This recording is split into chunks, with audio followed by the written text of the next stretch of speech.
ओम नमो भगवते वासुदेवाय। ओम नमो भगवते वासुदेवाय।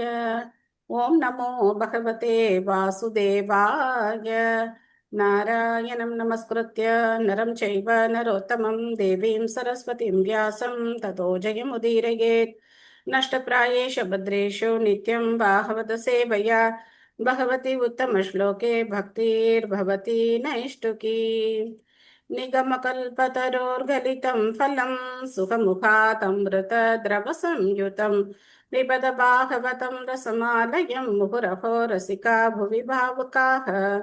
ॐ अज्ञानतिमिरान्धस्य ज्ञानाञ्जनशलाकया चक्षुरुन्मिलितं येन तस्मै श्रीगुरवे नमः। श्रीचैतन्यमनोभीष्टं स्थापितं येन भूतले स्वयं रूपकदा माह्यं ददाति स्वपदान्तिकं। वन्देऽहं श्रीगुरो श्रीयुतपदकमलं श्रीगुरून् वैष्णवांश्च श्रीरूपं साग्रजातं सहगण रघुनाथान्वितं तं सजीवं साद्वैतं सावधूतं परिजनसहितं कृष्णचैतन्यदेवं श्रीराधा कृष्णपादान् सहगण ललिता श्रीविशाखान्वितांश्च। हे कृष्ण करुणा सिन्धो दीनबन्धो जगत्पते गोपेश गोपिका कान्त राधा कान्त नमोऽस्तु ते। तप्त काञ्चन गौराङ्गी राधे वृन्दावनेश्वरी वृषभानुसुते देवी प्रणमामि हरिप्रिये। वाञ्छाकल्पतरुभ्यश्च कृपा सिन्धुभ्यैव च पतितानां पावनेभ्यो वैष्णवेभ्यो नमो नमः। नमो विष्णुपादाय कृष्णप्रेष्ठाय भूतले श्रीमते भक्तिवेदान्त स्वामिन्निति नामिने। नमस्ते सारस्वते देवे गौरवाणी प्रचारिणे निर्विशेष शून्यवादी पाश्चात्यदेशतारिणे। जय श्री कृष्ण चैतन्य प्रभु नित्यानंद श्री अद्वैत गदाधर श्रीवासादि गौरभक्तवृंद। हरे कृष्णा कृष्णा कृष्णा हरे हरे हरे राम राम राम हरे हरे। मूकं करोति वाचालं पंगं लङ्घयते गिरिं यत्कृपातमहं वन्दे श्रीगुरुं दीनधारिणं परमानन्दं माधवं श्रीचैतन्यम् ईश्वरं। हरि ओम् तत्सत्। ஹரே கிருஷ்ணா.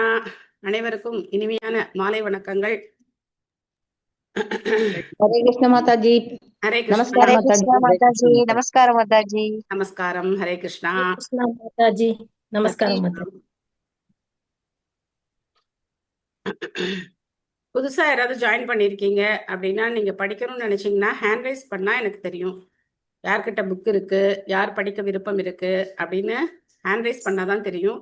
அதனால ஹேண்ட் ரைஸ் பண்ணுங்க, நீங்களும் படிக்கலாம். ஸ்ரீமத் பாகவதம் 3வது ஸ்கந்தம் 5வது அத்தியாயம். நம்ம இன்னைக்கு பதம் 2 படிக்கணும். போன அத்தியாயம் முழுக்க எப்படி விதுரர் உத்தவர்கிட்டேருந்து கிருஷ்ணரை பற்றி கேட்டு தெரிஞ்சுக்கிட்டார். அதுக்கப்புறம் கிருஷ்ணரை பற்றி இன்னும் மேலும் அவர் அந்த ரகசியமான விஷயம் என்ன உத்தவர்கிட்ட சொன்னார் அப்படின்னு கேட்கும்போது அவர் யார்கிட்ட அனுப்பிச்சார்? மைத்ரேயரை போய் பார்க்க சொல்லி அனுப்பிச்சிட்டார். ஸோ இப்போ மைத்ரேயரை பார்க்கறதுக்காக வந்திருக்கார். மைத்ரேயரும் அமைதியா கங்கை கரையில உட்கார்ந்துருந்தார். ஸோ அதனால இந்த உரையாடல் இப்போ துவங்க போகுது. அதான் நம்ம பார்க்க போறோம்.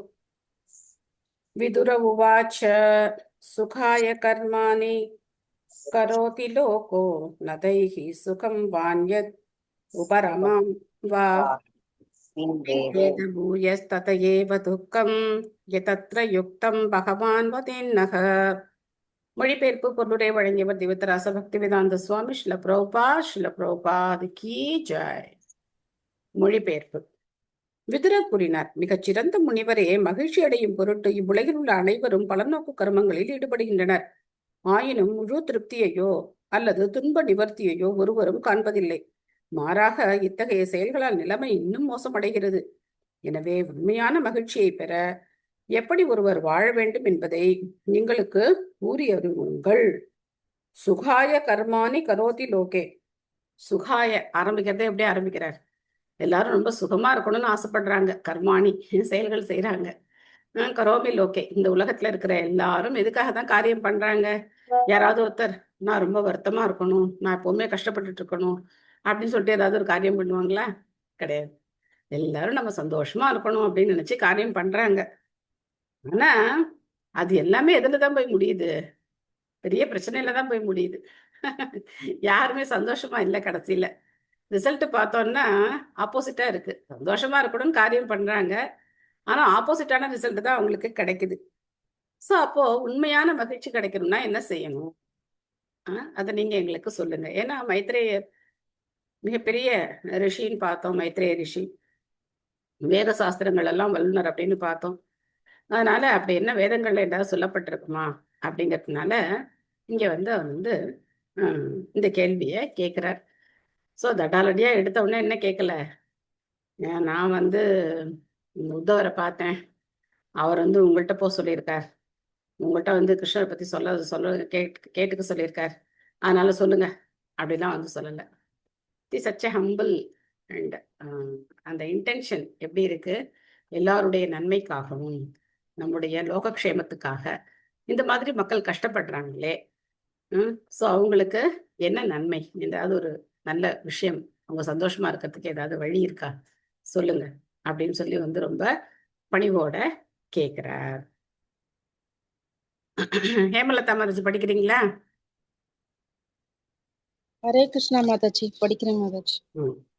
பொருளுரை வழங்கிய ஸ்ரீல பிரபுபாதருக்கு ஜெய். விதுரர் சில பொதுவான கேள்விகளை மைத்ரேயரிடம் கேட்டார். அவரது உண்மையான நோக்கம் அதுவல்ல. மைத்ரேய முனிவரை அணுகி பகவானின் நாமம், புகழ், குணம், உருவம், லீலைகள், பரிவாரம் முதலான பகவானை பற்றிய எல்லா உண்மைகளையும் கேட்டறியும்படி உத்தவர் விதுரரிடம் கூறினார். இவ்வாறாக மைத்ரேயரை அணுகிய விதுரர் பகவானை பற்றி மட்டுமே விசாரித்திருக்க வேண்டும். ஆனால் அவருக்கு இருந்த இயல்பான பணிவின் காரணத்தால் உடனே பகவானை பற்றி கேட்காமல் சாதாரண மனிதனுக்கு அத்தியாவசியமான ஒரு விஷயத்தை பற்றி வினவினார்.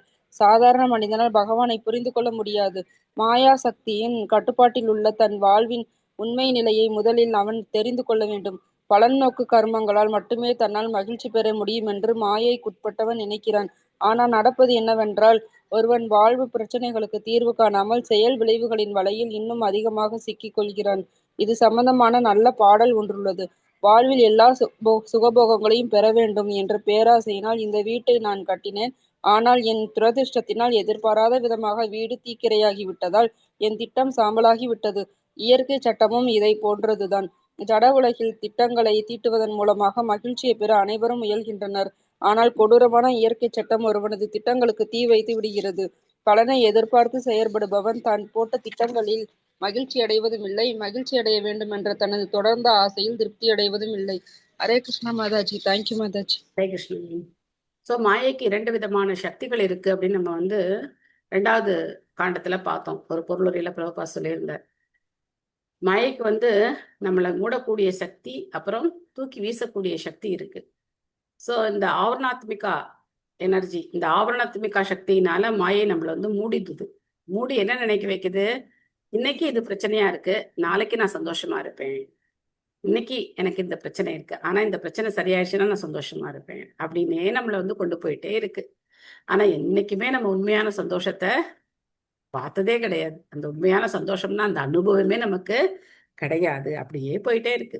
நித்தியம் இதுதான் நமக்கு.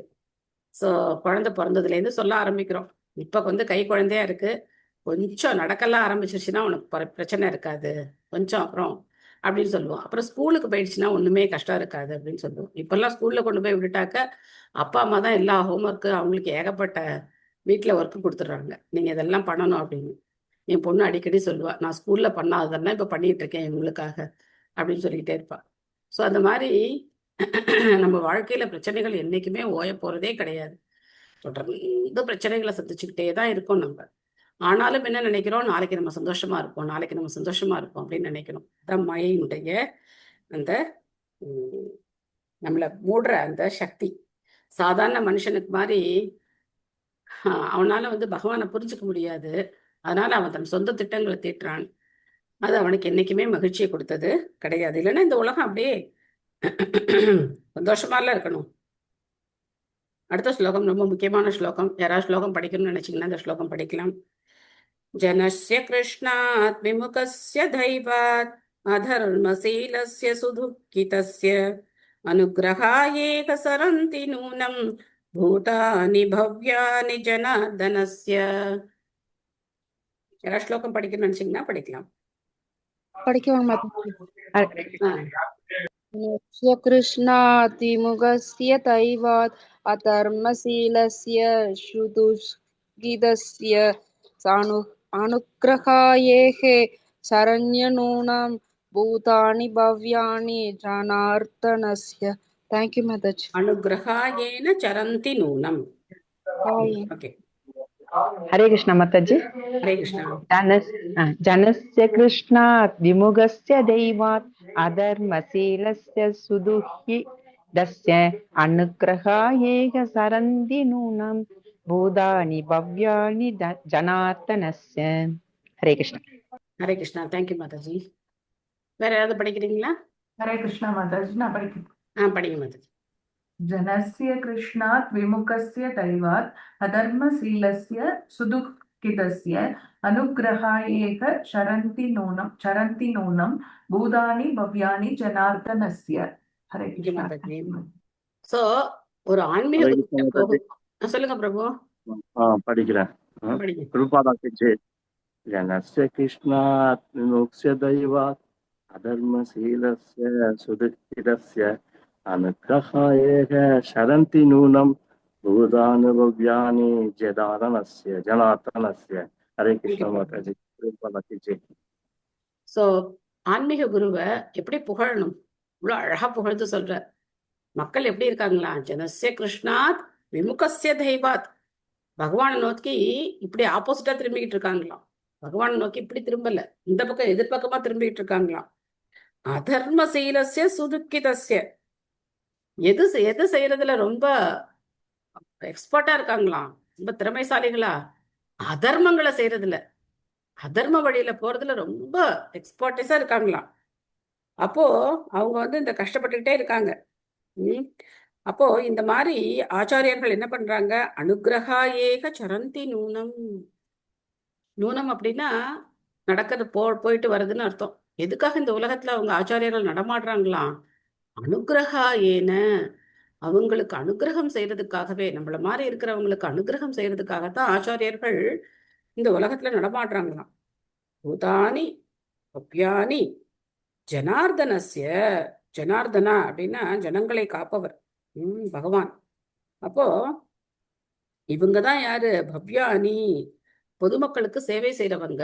பூதானி, எல்லா மக்களுக்கும் எல்லா ஜீவராசிகளுக்கும் சேவை செய்யறவங்க யாரு அப்படின்னா இந்த மாதிரி ஆச்சாரியர்கள் தான். உங்களை மாதிரி ஆச்சாரியர்களால தான் என்ன ஆகுது? பகவானை பத்தி நம்மளால தெரிஞ்சுக்க முடியுது அப்படின்னு சொல்ற. எம்பெருமானே பகவானுக்கு அடிபணிய மனுக்கும் விழுந்த ஆத்மாக்களிடம் இரக்கம் காட்டுவதற்காக சமுதாய தொண்டர்களான சிறந்த ஆத்மாக்கள் பரமபுருஷரின் சார்பாக பூமியில் சஞ்சரிக்கின்றனர். அனுகிரகா ஏக சரந்தி நூனம். அருமையான வார்த்தைகள். சோ இதுக்காகத்தான் அவங்க ஒரு இடத்துல இருந்து ஒரு இடத்துக்கு போறாங்க, பல நாடுகளுக்கு பிரயாணம் செய்யறாங்க, மக்களை சந்திக்கிறாங்க. எல்லாத்துக்கும் காரணம் அவங்களுக்கு அனுகிரகம் பண்றதுக்காகத்தான். சம்பூர்ண மாதாஜி படிக்கிறீங்களா?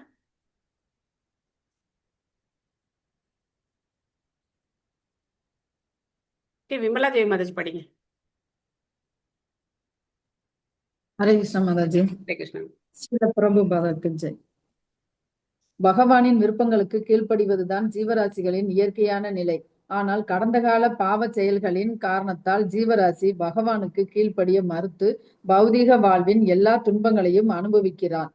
பரமபுருஷரான ஸ்ரீ கிருஷ்ணருக்கு பக்தி தொண்டு செய்வதை தவிர வேறு வேலை யாருக்கும் இல்லை. எனவே பகவானின் உன்னத அன்பு தொண்டை தவிர வேற எந்த செயலும் கிட்டத்தட்ட பரமனின் விருப்பத்திற்கு எதிரான ஒரு செயலாகும்.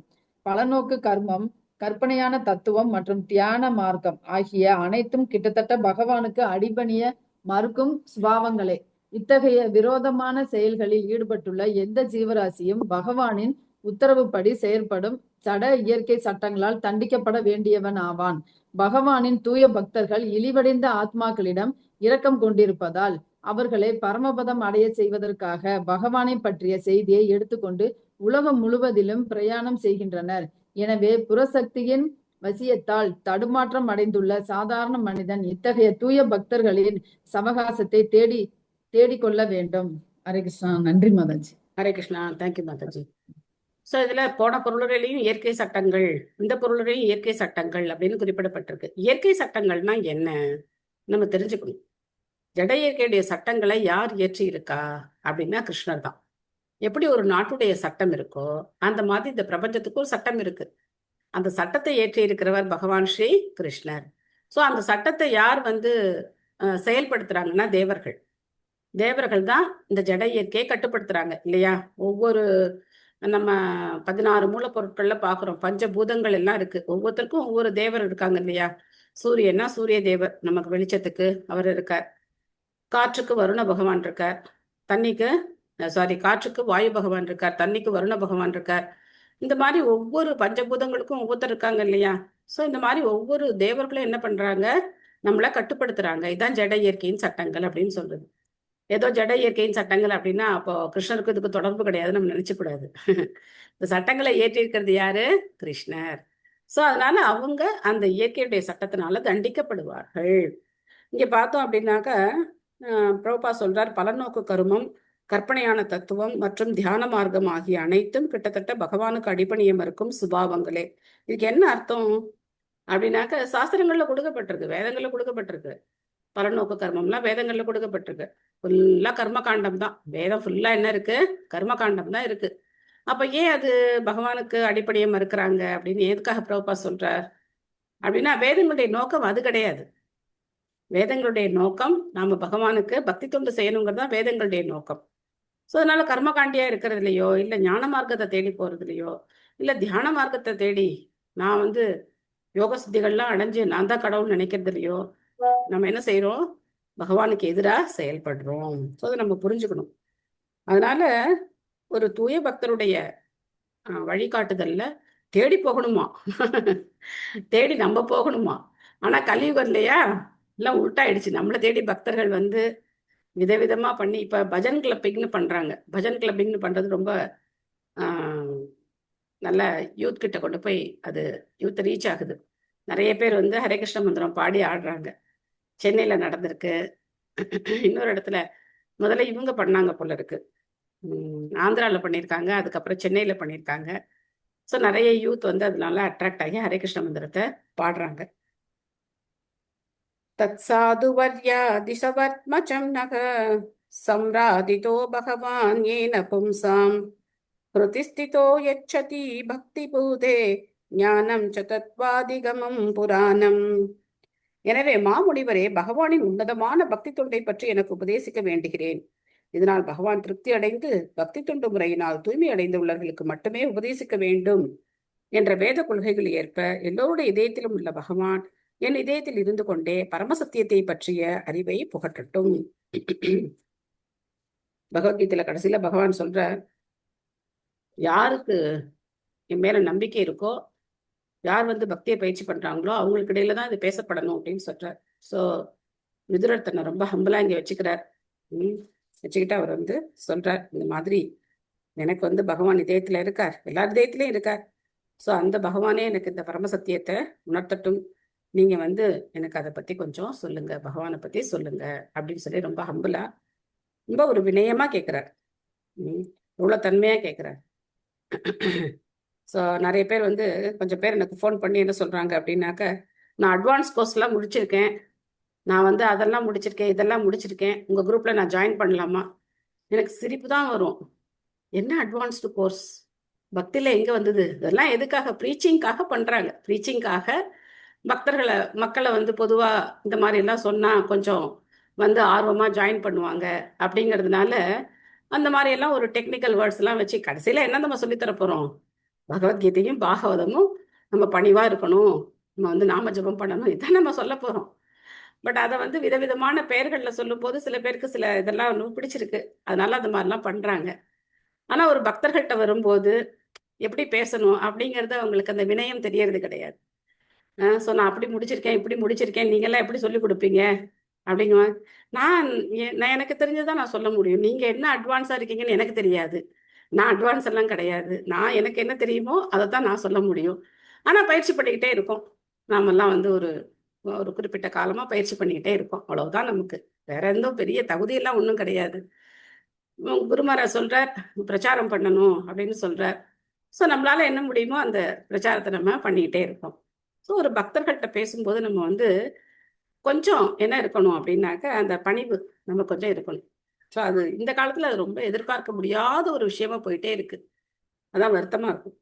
அகிலா மாதாஜி படிக்கிறீங்களா? ஹரே கிருஷ்ணா படிக்கிறேன் மாதாஜி. ம். பொருளுரை ஸ்ரீல பிரபுபாதருக்கு ஜெய். முதல் காண்டத்தில் முன்பே விளக்கப்பட்டது போல் இரண்டற்ற ஒருவரான பரமசத்தியம் சாதகனின் திறமைக்கேற்ப 3 நிலைகளில் உணரப்படுகிறார்.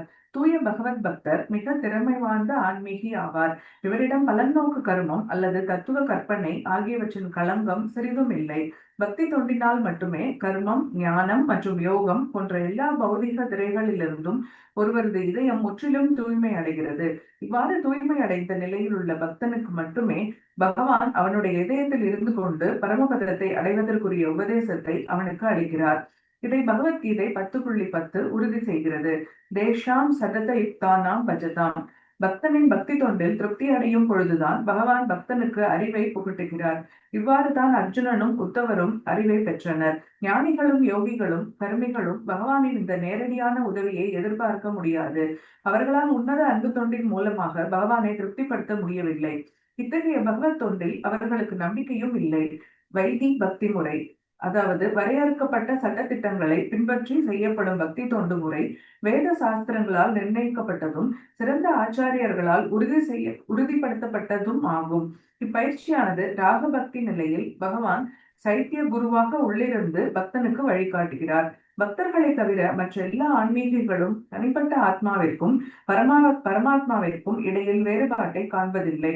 ஏனெனில் தனிப்பட்ட உணர்வும் மேலான உணர்வும் ஒன்றே என்று அவர்கள் தவறாக கணக்கிடுகின்றனர். பக்தர் அல்லாதவர்களால் போடப்படும் இத்தகைய தப்பு கணக்கு உள்ளிருந்து வழிகாட்டலை பெற அவர்களை தகுதியற்றவர்கள் ஆக்கிவிடுகிறது. இவ்வாறாக பகவானின் நேரடியான ஒத்துழைப்பை அவர்கள் இழந்து விடுகின்றனர். பற்பல பிறவிகளுக்கு பின் பகவான் வழிபடத்தக்கவர் என்பதையும் பக்தன் ஒரே சமயத்தில் பகவானுடன் ஒன்றுபட்டவனாகவும் வேறானவனாகவும் இருக்கிறான் என்பதையும் உணரும் பொழுது மட்டுமே ஒரு அத்வைதியால் பகவான் வாசுதேவனிடம் சரணடைய முடியும். இந்நிலையிலிருந்துதான் தூய பக்தி தொண்டு துவங்குகிறது. தவறான வழியில் செல்லும் அத்வைதி ஏற்றுக்கொண்டுள்ள பரபிரம்மத்தை அறியும் முறை மிக கடினமானதாகும். ஆனால் பரபிரம்மத்தை அறிவதற்குரிய பக்தனின் வழி பக்தி தொண்டால் திருப்தி அடையும் பகவானிடமிருந்து நேரடியாக வருகிறது. எதனால் பகவானை திருப்திப்படுத்த முடியுமோ அந்த பக்தி மார்க்கத்தை பற்றி விவரிக்கும்படி மைத்ரேயரிடம் விதுரர் ஆரம்ப சாதகர்களின் சார்பாக கேட்டுக்கொண்டார். ஹரே கிருஷ்ணா. தேங்க்யூ மாதாஜி. ஹரே கிருஷ்ணா. தேங்க்யூ மாதாஜி. நேத்து பார்த்தோம் அப்படின்னாக்க ஜெகநாதருடைய போட் ஃபெஸ்டிவல் நௌகலீலா ரொம்ப அழகா இருந்தது. ராஜாப்பூர்ல ஒரே கோலாகலம், கொண்டாட்டம். ஸோ நல்ல கீர்த்தனை. ஜெகநாதர் வந்து குட்டி குட்டி ஜெகநாதர் அவங்க வந்து போட்ல உட்காந்து அந்த குளத்தை வலம் வந்தாங்க. அந்த ஃபவுண்டைன்லாம் வச்சு லைட்லாம் போட்டு கீர்த்தன் ரொம்ப நல்லா இருந்தது ஜெகநாதருடைய அந்த போட் ஃபெஸ்டிவல். அப்புறம் எனக்கு கொஞ்சம் வருத்தம். என்ன வருத்தம் அப்படின்னாக்க, நேற்று சந்தன் யாத்திராவோட கடைசி நாள். நேற்று வந்து ராதா மாதவருக்கு ஃபுல்லாக சந்தனம் வச்சுருந்தாங்க.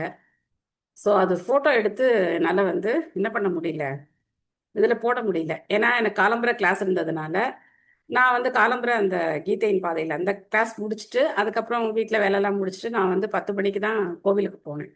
10 மணிக்கு போனால் ஃபோட்டோ எடுக்கக்கூடாதுன்ட்டாங்க. எனக்கு ரொம்ப வருத்தமாயிடுச்சு. உங்கள் எல்லாருக்கும் அந்த சந்தன் யாத்திரா வந்து ஆரம்ப நாள்லேயே நான் இல்லை, கடைசியில் முடிகிற நாளில் நான் இருக்கேன். ஃபுல்லாக சந்தன் போட்டிருந்தாங்க. ஆனால் எனக்கு அதை போஸ்ட் பண்ண முடியல.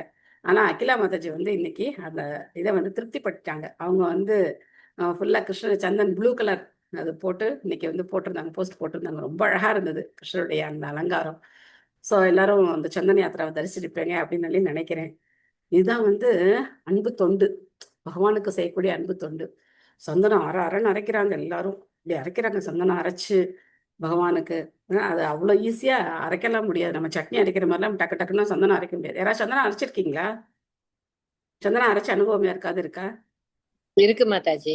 ஓகே. ரொம்ப மாதாஜி நாங்கெல்லாம் அரைச்சிருக்கோம் மாதாஜி, பார்த்திருக்கோம். எங்க வீட்டுல எல்லாம் அரைப்பாங்க மாதாஜி சந்தனம். சந்தன கட்டை அது சந்தன கட்டா கீழே ரவுண்டா ஒரு கல் இருக்கும். இத்தினோண்டு கல் இருக்கும், அந்த கல்ல வச்சு தேய்ப்போம் மாதாஜி. ஆனா கம்மியான அளவு தான் மாதாஜி தேய்ச்ச எக்ஸ்பீரியன்ஸ் இருக்கு. நீங்க சொல்ற அந்த நிறைய குவான்டிட்டி எல்லாம் அனுபவம் இவ்வளவு பெரிய சந்தன கட்டை வச்சிருப்பாங்க, பெரிய பெரிய கட்டை வச்சிருப்பாங்க. வச்சு நம்ம எவ்வளவு நேரம் தேய்ச்சாலும் சரி இவ்வளவுதான் வரும். அது வந்து அங்க தேய்க்கிற அங்க இருக்கிறவங்க எல்லாம் என்ன சொல்லுவாங்க, யாருக்காவது நிறைய வந்திருக்கு அப்படின்னா, நிறைய சந்தனம் தேய்ச்சிட்டோம் அப்படின்னு சொன்னாக்க, நீங்க ரொம்ப நல்லா பக்தி பண்றீங்க அப்படின்னு சொல்லுவாங்க. உங்களோட டிவோஷன் நல்லா இருக்கு, அதனால நிறைய சந்தனம் வந்திருக்கு அப்படின்னு சொல்லுவாங்க. சோ அந்த மாதிரி பக்தர்கள் அன்பா பகவானுக்கு சேவை செய்யறது மூலமாவே பகவானை புரிஞ்சுக்கிறாங்க. இதான் இந்த பொருளுடைய பிரபா சொல்றேன். ஞான மார்க்கத்திலயும் சரி, யோக மார்க்கத்திலயும் சரி, அவங்களால புரிஞ்சுக்கவே முடியாது. அவங்களால அதை புரிஞ்சுக்கவே முடியாது. எப்ப பார்த்தாலும் பிரம்மம் பிரம்மம் பிரம்மம், நானும் பிரம்மம், நீயும் பிரம்மம், நாயும் பிரம்மம், பேயும் பிரம்மம், எல்லாம் பிரம்மம், சர்வம் கலௌ பிரம்ம அப்படின்னு இருக்கு வேத வாக்கியம். சர்வம் தத் கலௌ பிரம்மக அப்படிங்கிறது வேத வாக்கியம். எல்லாமே பிரம்மம்னு வேதம் சொல்லுது. அதனால எல்லாம் பிரம்மம், எல்லாரும் கடவுள், நானும் கடவுள், நீயும் கடவுள், எல்லாம் கடவுள். எங்க இந்த சேவை செய்ய முடியும்? நானே கடவுள்னா நான் எதுக்கு யாருக்கு போய் சேவை செய்யும் இல்லையா? நாம ஒருத்தர்கிட்ட அடிபணியும் போது, இப்போ கோவிலுக்கு போறோம் அப்படின்னா ஒரு கீர்த்தனை நடந்துகிட்டு இருக்கு, ஒருத்தர் லீடு பண்ணிட்டு இருக்கார், ஒரு கீர்த்தனை ஒருத்தர் பாடிட்டு இருக்கார், நம்ம அவருக்கு அடிபணிஞ்சு அவர் பாடினதுக்கு அப்புறம் நம்ம பாடணும். அவர் பாடும்போது கூடவே பாடக்கூடாது. நிறைய பேர் இந்த தவறு செய்வாங்க. ஒரு லீடிங் ஒருத்தர் வந்து ஹரே கிருஷ்ண மந்திரம் பாடிட்டு இருக்காருன்னா நமக்கு தெரியும் ஹரே கிருஷ்ண மந்திரம் தெரியும், ஆனா நம்ம முதல்ல கேட்கணும், கேட்டுட்டு அதுக்கப்புறம் பாடணும். நம்ம சேர்ந்து பாடக்கூடாது. அவர் பாடும்போது நம்ம சேர்ந்து பாடக்கூடாது. எல்லா கீர்த்தனமும் நமக்கு தெரியும், ஆனா அவர் பாடும்போது கேட்கணும், அந்த வார்த்தைகளை கேட்கணும், என்ன டியூன் பாடுறாங்க, என்ன பாடுறாங்க, அந்த வார்த்தைகளை கேட்டு மனசுல அர்த்தங்களை எடுத்துக்கிட்டு அதுக்கப்புறம் நம்ம வந்து பாடணும். ஸோ இதுதான் முறை. நம்ம அவங்களுக்கு வந்து கீழ்ப்படுகிறோம், அந்த இடத்துல யார் பாடுறாங்களோ அவங்களுக்கு கீழ்ப்படுகிறோம். அது மாதிரி உட்காந்து கேட்கணும். அப்ப யார் சொல்றாங்களோ அவங்க சொல்றதை நாம கேட்கணும். இந்த மாதிரி ஒரு சேவை செய்ய போறோம், அங்க யார் இருக்காங்களோ அவங்க எப்படி சேவை செய்ய சொல்றாங்களோ அந்த மாதிரி செய்யணும். அந்த கீழ்ப்படுகிற குணம் வந்தா யாருக்கும் கீழ்ப்படிவோம், பகவானுக்கும் கீழ்ப்படிவோம். இல்லைன்னா கீழ்ப்படிய மாட்டோம். பகவானுக்கு கீழ்ப்படியது அப்படிங்கிறதுலாம் ரொம்ப கஷ்டம். முதல்ல நம்ம யார்கிட்ட கீழ்ப்படியணும், நமக்கு மூத்த பக்தர்கள் கிட்ட கொஞ்சம் கீழ்ப்படிஞ்சு பணிவா நம்ம நடந்துக்கிறதுக்கு பயிற்சி எடுக்கணும். அப்பதான் பகவானை புரிஞ்சுக்க முடியும். ஸோ இங்க இந்த ஃபர்ஸ்ட் கேண்டோலே நம்ம பார்த்தோம், 2வது அத்தியாயத்துல பார்த்தோம். வதந்தி தத்துவ விதஸ்தத்துவம் யஜ்ஞானம் அத்வயம் பிரம்மேதி பரமாத்மேதி பகவான் இது சப்தியதே. பகவானை 3 நிலைகள்ல உணரலாம். இது அடிக்கடி பிரபுபா சொல்லுவார். அது நம்ம மனப்பாடமே ஆயிருக்கு. எதுக்கு சும்மா சொல்லிட்டே இருக்கார் பிரபுபாதர். பிரம்மம் பரமாத்மா பகவான். பிரம்மம்னா நமக்கு தெரியும், அருவ பிரம்மம், பரமாத்மா இதயத்துல இருக்கார்பா. ஆனா அது செயல்முறையில வருதான்னு பார்க்கணும். அதுக்குதான் பிரபுபா திரும்ப திரும்ப சொல்றார், பகவானை 3 நிலைகள்ல உணரலாம், 3 நிலைகள்ல உணரலாம் அப்படிங்கறத திரும்ப திரும்ப சொல்றதுக்கான காரணம் என்ன? நான் பிரம்மவாதியா இருந்தா யாரையும் மதிக்க மாட்டேன். யாரையுமே நானே கடவுளாச்சே, நான் எதுக்கு யாரையாவது மதிக்கணும்? யாரையும் மதிக்க வேண்டாம். ஹரே கிருஷ்ணா ஹரே கிருஷ்ண கிருஷ்ண கிருஷ்ண ஹரே ஹரே ராம ஹரே ராம ராம ராம ஹரே ஹரே மந்திரம் சொல்லிக்கிட்டே இருப்போம். ஆனா அந்த பிரம்மவாதி நிலையில நம்ம இருப்போம். ஒரு பக்தர்களுக்கு மரியாதை கொடுக்க தெரியாது, ஒருத்தவங்கள்ட்ட எப்படி நம்ம வந்து ஹம்புல நடந்துக்கணும்னு தெரியாது. ஸோ இது பிரம்மவாதி நிலையில இருப்போம். பரமாத்மாவை உணர்ற நிலையில நம்ம என்ன செய்வோம் அப்படின்னாக்க மதிப்போம், ஆனா அது ஓரளவுக்கு தான் இருக்கும். ஆனா பகவானை உணரும் போது நம்ம என்ன செய்வோம், எல்லா பக்தர்களுடைய இதயத்திலையும் எல்லா ஜீவராசிகளுடைய இதயத்திலையும் பகவான் பரமாத்மாவா இருக்கார். ஒவ்வொரு ஜீவராசிகளும் ஒவ்வொரு விதமான உடல்ல இருக்காங்க அப்படிங்கறதெல்லாம் நம்ம புரிஞ்சுக்கிட்டு எல்லாருக்கும் கிருஷ்ண பக்தியை கொடுக்கறதுக்காக நம்ம வந்து முயற்சி செய்வோம், இந்த பிரச்சாரத்தை நம்ம வந்து செய்வோம். ஸோ அப்படி இந்த 3 நிலைகள் அப்படிங்கிறது தியரிட்டிக்கலா நம்ம தெரிஞ்சுக்கிட்டாலும் பிராக்டிக்கலா எல்லாருடைய இதயத்தையும் பரமாத்மாவா பகவான் இருக்கார் அப்படின்னு உணர்ந்தோம்னா எல்லாருக்கும் ஹரே கிருஷ்ணா சொல்லணும், எல்லாருக்கும் ஹரே கிருஷ்ணா அப்படின்னு சொல்லணும். தெரியாதவங்களுக்கு சொல்லணும்னு அவசியம் கிடையாது. ஏன்னா இப்போ மாயப்பூர்ல எல்லாம் பார்த்தோன்னா ஆயிரக்கணக்கான பக்தர்கள் இருக்காங்க, ஒருத்தட்டே ஹரே கிருஷ்ணா சொல்லிட்டு இருக்க முடியாது. அட்லீஸ்ட் நமக்கு தெரிஞ்சவங்க ஏத்தாப்புல வர்றாங்க அப்படின்னா ஹரே கிருஷ்ணா அப்படின்னு அன்போட பக்தர்களை பார்த்தோன்னா முகமலர்ச்சியோட நம்ம வந்து அவங்களுக்கு ஹரே கிருஷ்ணா சொல்லி அவங்கள வந்து நமஸ்காரம் பண்ணணும். ஸோ இதெல்லாம் பண்ணும்போது என்ன ஆகும் அப்படின்னா நமக்கு அந்த பணிவு கொஞ்சம் கொஞ்சமா வரும். ஒருத்தர் சொல்றதை கேட்டு செய்யும் போது பணிவு வரும். இல்லைன்னா அந்த பணிவு நமக்கு வரவே வராது. இந்த பணிவு வரதுங்கிறது ரொம்ப கஷ்டம், வராது. இந்த பணிவை நம்ம வந்து வர வச்சுக்கணும். ஸோ அப்போ இந்த பக்தி தொண்டுனால பகவான் திருப்தி அடைகிறார், தன்னை வெளிப்படுத்துறார்.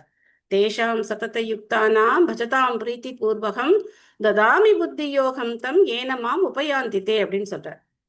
சதுஸ்லோகி பகவத்கீதால சொல்றார். தேஷாம் சதத யுக்தானாம், எப்பவுமே சததம் அப்படின்னா எப்பவுமேன்னு அர்த்தம். சதத யுக்தானாம். என்ன யோகத்துல அவர் ஈடுபட்டிருக்கார்? பக்தி யோகத்துல ஈடுபட்டிருக்கார். அப்போ அவருக்கு பகவான் என்ன கொடுக்கிறார்? ததாமி புத்தி யோகம் தம் ஏனமாம் உபயாந்தித்தே. அவருக்கு வந்து புத்தி யோகம் கொடுக்கிறார். என்ன புத்தியை கொடுக்கிறார்? தன்னை வந்து அடையக்கூடிய அந்த புத்தியை பகவான் கொடுக்கிறார். யாருக்கு? யார் வந்து அன்போட பகவானுக்கு சேவை செய்யறாங்களோ அவங்களுக்கு பகவான் அந்த புத்தி யோகத்தை கொடுக்கிறார் அப்படின்னு இங்க வந்து சொல்றார். ஸோ அதனால விதுரர் பாருங்க, ரொம்ப வந்து பணிவோட ஒரு ஆரம்ப நிலை பக்தன் மாதிரி எல்லாருக்கும் நன்மை செய்யக்கூடிய கேள்விகளை கேட்கிறார். கரோதி கர்மாணி கிருதாவதாரோ யானி ஆத்மதந்திரோ பகவான் ஸ்திரியதீஷக யதா சசர்ஜாக்ர இதம் நிரீஹ சம்ஸ்தாபிய விருத்திம் ஜகதோ விதத்தே. மாமுனிவரே, சுதந்திரமானவரும் விருப்பற்றவரும் மூவுலகங்களின் இறைவனும் எல்லா சக்திகளையும் ஆள்பவருமான பரமபுருஷர் எப்படி அவதாரங்களை ஏற்று பிரபஞ்ச தோற்றத்தை அதன் பராமரிப்பிற்குரிய பக்குவமான கட்டுப்பாட்டு விதிகளுடன் படைத்தார் என்பதை விளக்கி அருளுங்கள்.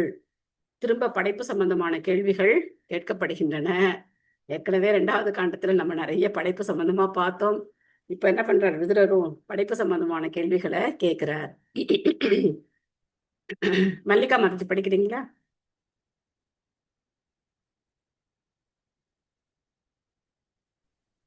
ஹரே கிருஷ்ணா மாதாஜி. ஹரே கிருஷ்ணா. பொருளுரை வழங்கிய சில பிரபுபாதருக்கு ஜெய். பகவான் ஸ்ரீ கிருஷ்ணர் முழுமுதற் கடவுள் ஆவார். அவரிடமிருந்துதான் 3 சிருஷ்டிக்கும் அவதாரங்களான காரணார்ணவசாயி விஷ்ணு, கர்ப்போதகசாயி விஷ்ணு மற்றும் சிரோதகசாயி விஷ்ணு எனும் புருஷ அவதாரங்கள் விரிவடைகின்றனர். மொத்த பௌதிக சிருஷ்டியும் பகவானின் புற சக்தியின் கீழ் 3 புருஷர்களால் நடத்தப்பட்டு பகவானாலேயே ஆளப்படுகிறது. ஜட இயற்கை சுதந்திரமானது என்று நினைப்பதானது ஆட்டின் கழுத்தில் உள்ள முளை போன்ற காம்புகளிலிருந்து பாலை எதிர்பார்ப்பதை போன்றதாகும். பகவான் சுதந்திரமானவரும் விருப்பமற்றவரும் ஆவார். நம்முடைய பௌதிக ஆசைகளை நிறைவேற்றிக் கொள்வதற்காக குடும்ப விவகாரங்களை நாம் உண்டாக்கி கொள்வதை போல் தமது சுய திருப்திக்காக ஜட உலகை பகவான் படைக்கவில்லை. உண்மையில் நினைவுக்கு எட்டாத காலத்திலிருந்து பகவத் தொண்டை எதிர்த்து வந்துள்ள பந்தப்பட்ட ஆத்மாக்களின் மாயையான சுகபோகத்திற்கான ஜட உலகம் படைக்கப்பட்டுள்ளது. ஜட பிரபஞ்சங்கள் பூரணமானவை. ஜட உலகை பராமரிப்பிற்கு எதுவும் பற்றாக்குறையாக இல்லை. பூமியில் ஜனத்தொகை அதிகரித்திருப்பது போல் காணப்படுவதைக் கண்டு பௌதிகவாதிகள் கலக்கமடைகின்றனர். அவர்களுக்குள்ள அறிவு பற்றாக்குறையே இதற்கு காரணம். ஒரு ஜீவராசி பூமிக்கு வந்தவுடனேயே அவனுடைய பராமரிப்பிற்கான ஏற்பாடுகளை பகவான் செய்து விடுகிறார். மனிதனை விட எண்ணிக்கையில் மிகவும் அதிகமாக உள்ள பிற உயிரினங்கள் பற்றாக்குறையினால் அவதிப்படுவதே இல்லை. பசி பட்டினியால் அவை இறந்ததையும் இதுவரை யாரும் கண்டதில்லை. மனித சமூகம் மட்டும்தான் உணவு விஷயத்தில் அவதிக்கு உள்ளாகி இருக்கிறது. ஒழுங்கீனமான நிர்வாகமே இதற்கு உண்மையான காரணம். இதை மறைப்பதற்காக ஜனத்தொகை மிகவும் அதிகமாக பெருகி கொண்டிருக்கிறது என்ற சாக்கு போக்குகளை கூறுகின்றனர். உலகில் ஏதேனும் பஞ்சம் இருக்குமானால் அது இறை உணர்வினுள் பஞ்சமாகத்தான் இருக்க முடியும். பகவானின் அருளால் வேறு எந்த பஞ்சமும் இல்லை. ஹரே கிருஷ்ணா. தேங்க்யூ மாதாஜி. ஓம் பூர்ணமத பூர்ணமிதம் பூர்ணாத் பூர்ணம் உதச்யதே பூர்ணஸ்ய பூர்ணமாதாய பூர்ணம் ஏவாவசிஷ்யதே அப்படிங்கிறது உபனிஷத் மந்திரம். என்ன அர்த்தம் இந்த மந்திரத்துக்கு? பகவான் பூரணமானவர். அந்த பூரணமான பகவான் கிட்டேந்து எண்ணற்ற பூரணங்கள் வெளிவருகிறது. அப்படி எத்தனை பூரணங்கள் வெளிவந்தாலும் அவர் குறையற்ற முழு பூரணமாகவே இருக்கிறார். ஸோ இப்போ என் கையில் ஒரு 1000 ரூபாய் இருக்கு. யாராவது வந்து கேட்டாங்க, நான் கொடுத்துட்டேன் அப்படின்னா அப்போ என் கையில் 1000 ரூபாய் இருக்காது இல்லையா? யாராவது வந்து கேட்டாங்க, நான் கொடுத்துட்டேன் அப்படின்னாக்க என் கையில் இருக்காது. ஆனால் பகவான் எத்தனை கொடுத்தாலும் சரி அவர் பூர்ணமாகவே இருப்பார்.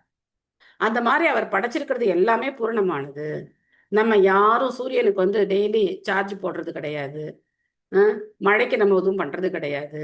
காற்று வீசணுங்கிறதுக்காக நம்ம எதுவும் பண்ணுறது கிடையாது. எல்லாமே இந்த ஜட இயற்கை அப்படிங்கிறது பூரணமாக இயங்கக்கூடிய எல்லா வசதிகளையும் அது தன்னகத்தில் கொண்டிருக்கு. எந்த மனிதனும் எந்த முயற்சியும் செய்யாமலே பூமி சுழலுது. பூமி சுற்றுறதுக்கு யாராவது ஜென்ரேட்டர்லாம் போட்டு வச்சுருக்காங்களா? இது கரெக்டாக சுற்றணும், இவ்வளோதான் சுற்றணும், இதுக்கெல்லாம் யாராவது வந்து அளவெல்லாம் பார்த்து ஏதாவது ஃபிக்ஸ் பண்ணி வச்சுருக்காங்களா? அதெல்லாம் கிடையாது. அது தன்னுடைய சுற்றுப்பாதையில் எல்லா கோள்களும் எப்படி சுற்றுது, அதுக்கு உண்டான மெயின்டெனன்ஸ் அப்படிங்கிறத பகவான் பூரணமாக கொடுத்துருக்காரு. நாம் என்ன பண்ணுறோம் அப்படின்னாக்கா எல்லாத்தையும் கெடுத்து ஏசி வேணும், அப்புறம் ஹீட்டர் வேணும், அது வேணும், இது வேணும், நம்ம நடந்து போக முடியாது, வண்டி வாகனங்கள் நமக்கு வேணும். இதெல்லாம் நாமளே செயற்கையா என்ன பண்றோம், ஏற்படுத்திக்கிறோம். ஆனா இந்த எந்த தேவையும் கிடையாது. இந்த உலகத்துல செயற்கையான தேவைகள் எதுவுமே இல்லாம ஒருத்தரால சந்தோஷமா நிம்மதியா வாழ முடியும். எப்போ வாழ்க்கையை எதுக்கு வாழ்றோம்னு புரிஞ்சுக்கும் போது.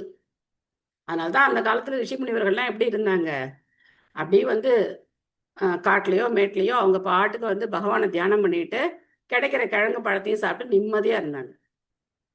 ஆனா நம்ம வந்து அனுபவிக்கணும். பிரபுபா சொல்ற பந்தப்பட்ட ஆத்மா வந்து நான் வந்து சுகமா இருக்கணும், நான் வந்து சுகம் அனுபவிக்கணும் நினைக்கிறதுக்கு தான் பகவான் இந்த உலகத்தை படைச்சிருக்காரே தவிர அவருக்கு ஒரு அவசியமும் கிடையாது இந்த படைப்பை படைக்கணும்னு. அப்ப நம்ம என்ன செய்யறோம், நம்மளுடைய சுகம், நம்மளுடைய சந்தோஷம், என்னுடைய சந்தோஷத்துக்காக இன்னும் என்னென்ன பெருக்க முடியும் அப்படின்னு சொல்லி நம்ம பெருகிக்கிட்டே போய் கடைசியில கஷ்டப்படுறோம் இல்லையா? ஸோ அதனால கரண்ட் இல்லாம ஒரு காலத்துல வாழ்ந்திருக்காங்க. ஸோ ஆனால் இந்த ஹிஸ்ட்ரிலாம் பார்த்தோம் அப்படின்னாக்கா கற்கால நாகரிகம் அப்படிலாம் போடுறாங்க. அந்த மாதிரிலாம் ஒரு நாகரிகமே கிடையாது. கற்கால நாகரிகம், அதுக்கப்புறம் வந்து மனித நாகரிகம் வந்தது அப்படிலாம் ஒரு ஒன்றுமே கிடையாது. கற்காலங்கிறதுலாம் கிடையவே கிடையாது நம்ம சாஸ்திரப்படி. சத்தியயுகத்துல எல்லாரும் எப்படி இருந்தாங்க, ரொம்ப உயர்ந்த வாழ்க்கை வாழ்ந்தாங்க, ரொம்ப உயர்வான மனநிலையோட. அதனால்தான் அந்த யுகத்துல தியானம் அப்படிங்கிறது வழிமுறையா இருந்தது. மனசுல கூட கொஞ்சம் கூட யாருக்கும் எந்த கல்மிஷமோ கலங்கமோ கிடையாது. அப்படிதான் அதனால உங்களால் தியானம் பண்ண முடிஞ்சது. தியானத்தினால பகவான் அடைஞ்சாங்க. அப்புறம் இந்த துவாபாரயுகம், திரேதா துவாபாரயுகம், கலியுகம் இப்படி நம்ம வரும்போது என்ன ஆகுது, கொஞ்சம் கொஞ்சமா எல்லாம் குறைஞ்சு இந்த கலியுகத்துல எல்லாமே போச்சு. எல்லா நற்குணங்களும் போய் இன்னைக்கு அதனாலதான் நாம சங்கீர்த்தனமே ஒரே வழி அப்படின்னு சொல்லப்பட்டிருக்கு. யார் வேணா நாம சங்கீர்த்தனத்துல எப்ப வேணா எப்படி வேணா பாடலாம் அப்படின்னு சொல்லி. ஸோ அதனால பகவானுடைய சிருஷ்டியை பத்தியும் இங்க வந்து விதுரர் மைத்ரேயர்கிட்ட கேட்கிறார். யதா புனக ஸ்வேக இதம் நிவேஸ்ய சேதே குஹாயாம் ச நிவృத்த விருத்திஹி யோகேஸ்வராதீஸ்வர ஏக ஏதத் அனுப்பிரவிஷ்டோ பகுதா யதாசீத். ஆகாயத்தின் வடிவில் பரவியுள்ள அவரது சொந்த இதயத்தின் மேல் சயனிப்பதன் மூலமாக முழு சிருஷ்டியையும் அந்த இடத்தில் அவர் வைக்கிறார். பிறகு வெவ்வேறு உயிரினங்களாக தோன்றும் பல ஜீவராசிகளாக அவர் விடுபடுகிறார். அவர் எல்லா யோக சக்திகளும் உட்பட அனைத்திற்கும் உரிமையாளர் என்பதால் தமது சொந்த பராமரிப்பிற்காக அவர் எந்த முயற்சியும் மேற்கொள்ள வேண்டியதில்லை. இவ்வாறாக அவர் ஜீவராசிகளிலிருந்து வேறுபட்டிருக்கிறார். சோ இந்த மாதிரி பகவானுடைய புகழ சொல்லி அவர் வந்து இந்த கேள்விகள் எல்லாம் கேட்கிறார். சுபமலர் மாதாஜி படிக்கிறீங்களா? படிக்கிற மாதாஜி. ஹரே கிருஷ்ணா. ஹரே கிருஷ்ணன். பொருளுரை. படைத்தல், காத்தல் மற்றும் அழித்தல் ஆகியவற்றை பற்றிய கேள்விகள் வெவ்வேறு கல்பங்களின் தொடர்பாக ஸ்ரீமத் பாகவதத்தின் பல பகுதிகளில் குறிப்பிடப்பட்டுள்ளன. எனவே வெவ்வேறு மாணவர்களால் கேள்வி கேட்கப்படும் பொழுது வெவ்வேறு அதிகாரிகள் வெவ்வேறு முறையில் அவற்றிற்கு விளக்கம் அளிக்கின்றனர். படைப்பு கொள்கைகளிலும் அவற்றின் மீதுள்ள பகவானின் ஆட்சியிலும் எந்த வேறுபாடும் இல்லை என்றாலும் வெவ்வேறு கல்பங்களின் காரணத்தால் சிறிய விஷயங்களில் சில வேறுபாடுகள் உள்ளன. பிரம்மாண்டமான ஆகாயம் விராட் ரூபம் எனப்படும் பகவானின் பௌதிக உடலாகும். எல்லா பௌதிக சிருஷ்டிகளும் அந்த ஆகாயத்தை தான் சார்ந்துள்ளன. எனவே கண்களுக்கு புலப்படும் முதல் பௌதிக தோற்றமான ஆகாயம் முதற்கொண்டு பூமி வரையுள்ள அனைத்துமே பிரம்மன் என்று அழைக்கப்படுகின்றன. சர்வம் கல் இதம் பிரம்மக. இரண்டற்ற ஒருவரான பகவானை தவிர வேறொன்றும் இல்லை. ஜீவராசிகள் உயர் சக்திகள் ஆவர், ஆனால் ஜடமோ தாழ்ந்த சக்தி ஆகும். இவ்விரு சக்திகளின் சேர்க்கையானது பகவானின் இதயத்தில் உள்ள இந்த ஜட உலகை தோற்றுவிக்கிறது. ஹரே கிருஷ்ணா. நன்றி மாதாஜி. ஹரே கிருஷ்ணா. சோ இந்த படைத்தல், காத்தல், அழித்தல் இது சம்பந்தமா ஒவ்வொருத்தரும் கேள்வி கேட்கறாங்க இல்லையா? நம்ம பார்த்தோம் ஆரம்பத்துல இருந்தே ஒவ்வொருத்தரும் ஒவ்வொரு விதமா ஒவ்வொரு டீச்சர் கிட்ட ஒவ்வொருத்தர் கேள்வி கேட்கறாங்க. அப்போ அவங்க கொடுக்கக்கூடிய விளக்கங்கள்ல சின்ன சின்ன மாற்றங்கள் இருக்கலாம். நம்ம செகண்ட் கேண்டர்ல இப்படி படிச்சோமே, தேர்ட் கேண்டர்ல இப்படி சொல்றாங்களே அப்படின்னு சொல்லி நம்ம குழப்பிக்க கூடாது. ஏன்னா ஒவ்வொரு கல்பத்துல படைக்கும் போது சில மாறுதல்களோட வந்து படைப்பு அப்படிங்கிறது நடக்கலாம். இப்போ ஒருத்தர் வந்து எல்லார் வீட்லயும் இட்லி தான் ஊத்துறோம், ஆனா ஒருத்தர் வந்து வெஜிடபிள் இட்லி ஊத்தலாம். ஒருத்தவங்க வந்து கீரைலாம் போட்டு ரொம்ப கிரீனிஷா ஒரு இட்லி பண்ணி அந்த இட்லி பண்ணலாம். சின்ன சின்ன வேரியேஷன் அப்படிங்கிறது இருக்கலாம். அது வந்து நம்ம வந்து நுணுக்கமா நமக்கு வந்து அந்த சந்தேகம்லாம் வரப்போறது இல்லை. ஆனா பிரபுபா சொல்ற இந்த மாதிரி சின்ன சின்ன மாற்றங்கள் இருக்கலாம். 16 மூலக்கூறுகள்ல எந்த மாற்றமும் கிடையாது. 24 மூலக்கூறு, 25, 26, 27 வரைக்கும் போகலாம். அது சின்ன சின்ன மாற்றங்கள் இருக்கலாம். ஒருத்தர் ஜட இயற்கையுடைய 3 குணங்களை ஒண்ணா சேர்க்கலாம். இந்த மாதிரி சின்ன சின்ன ஒரு சேஞ்சஸ் இருக்கலாமே தவிர பகவான் தான் எல்லாத்துக்கும் மூலம் அப்படிங்கிறதுல எந்த மாற்றமும் கிடையாது. அதுல மட்டும் எந்த மாற்றமும் கிடையவே கிடையாது. அதை நம்ம தெளிவா புரிஞ்சுக்கணும். வேற எது மூலமாவும் படைப்பு நடக்கல. பகவானுடைய விருப்பத்தினால மட்டுமே படைப்பு அப்படிங்கிறது நடக்குது. அதை நம்ம புரிஞ்சுக்கணும். கிரீடன் விதத்தே த்விஜகோசுரானாம் க்ஷேமாய கர்மாணி அவதாரபேதைஹி மனோ ந திருப்தியதி அபி ஷுண்வதாம் நக சுஷ்லோக மோஷே சரிதாமிருதானி. இரு பிறப்பெய்தியவர்கள் பசுக்கள் மற்றும் தேவர்கள் ஆகியோரின் நன்மைக்காக வெவ்வேறு அவதாரங்களாக தோன்றும் பகவானின் மங்களகரமான சிறப்பியல்புகளை பற்றியும் விவரிக்க வேண்டுகிறேன். பகவானின் உன்னத செயல்களை பற்றி நாங்கள் தொடர்ந்து கேட்ட போதிலும் எங்களுடைய மனங்கள் திருப்தி அடையவே இல்லை. சோ இதே மாதிரி யார் சொன்னா? எங்களுக்கு பகவானை பத்தி கேட்டுட்டே இருக்கணும்னு இருக்கு, எங்களுக்கு நாங்க திருப்தியே அடைய மாட்டோம் அப்படின்னு யார் சொன்னா?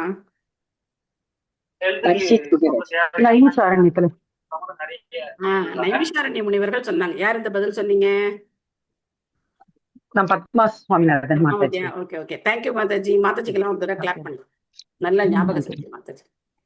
சோ நைமிஷாரண்ய முனிவர்கள் சொன்னாங்க, நாங்க இதுல நாங்க திருப்தியே அடைய மாட்டோம், நீங்க சொல்லிக்கிட்டே இருங்க, எங்க நாங்கெல்லாம் தூக்கிட போறோமோன்னு நினைக்காதீங்க. நாங்கெல்லாம் இவ்வளவு நேரம் யாகம் பண்ணிட்டு உடம்பெல்லாம் கருப்பாகி உட்கார்ந்துருக்கோம். ஆனா என்ன பண்ணுங்க, பகவானை பத்தி கேட்கறதுல எங்களுக்கு எந்த அலுப்போ சலிப்போ கிடையாது, நீங்க தொடர்ந்து சொல்லிக்கிட்டே இருங்க அப்படின்னு சொன்னாங்க. மனோன திருப்தியதி அப்படி ஷுண்வதாம் நக. ஷுண்வதாம் கேட்கறது, மனோன திருப்தி என்னன்னா இல்ல, எனக்கு திருப்தியே கிடையாது, நீங்க சொல்லிக்கிட்டே இருங்க அப்படின்னு நீங்க சொல்ற. சோ பகவான் இரு பிறப்பெய்தியவர்கள்னா பிராமணர்கள், க்ஷத்திரியர்கள், வைஷ்யர்கள் 2 பேருமே 3 கேட்டகரி இரு பிறப்பெய்தியவர்கள் தான். அப்புறம் பசுக்கள், தேவர்கள், உங்களுடைய நன்மைக்காக பல்வேறு அவதாரங்கள்ல பகவான் அவதரிக்கிறார் அப்படின்னு சொல்லப்படுது. சோ திலகவதி மாதாஜி படிக்கிறீங்களா?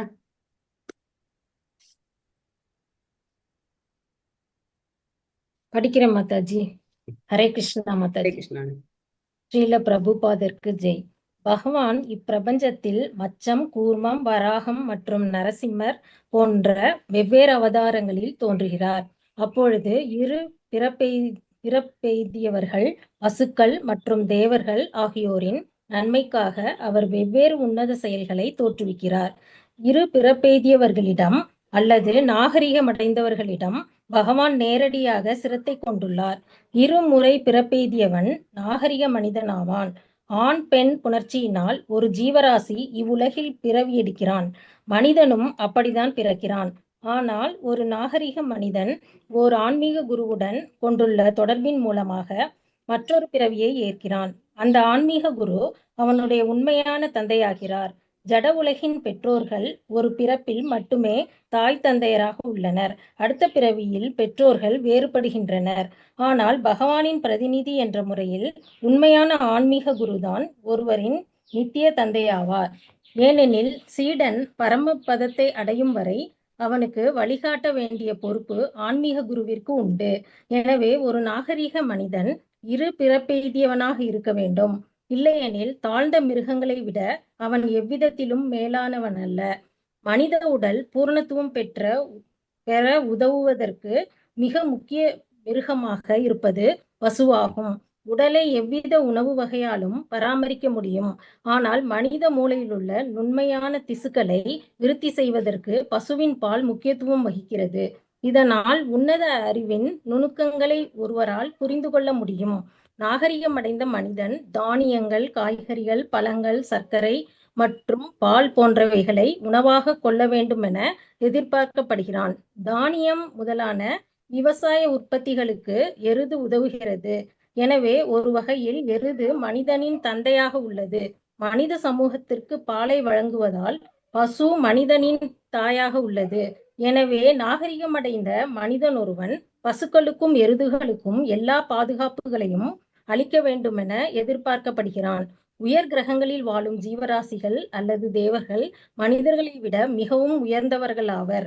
சிறந்த உயிர்வாழ் சூழ்நிலைகளை அவர்கள் பெற்றிருப்பதால் மனிதர்களை விட அதிக ஆடம்பரமாக அவர்கள் வாழ்கின்றனர். எனினும் அவர்கள் அனைவரும் பகவானின் பக்தர்கள் ஆவர்.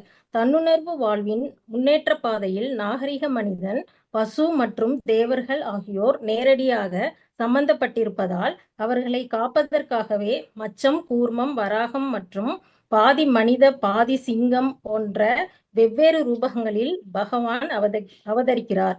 பந்தப்பட்ட ஆத்மாவிற்கு தன்னுணர்வு பெறுவதற்குரிய வாய்ப்பை அளிக்கும் வகையில் பௌதிக சிருஷ்டியானது திட்டமிடப்பட்டுள்ளது. இத்தகைய ஒரு திட்டத்தை நன்கு பயன்படுத்தி கொள்ளும் ஜீவராசி நாகரிகமடைந்த மனிதன் அல்லது தேவன் என்று அழைக்கப்படுகிறான். வாழ்வில் இத்தகைய உயர் தரத்தை பேணி காப்பதற்காகவே பசு உள்ளது.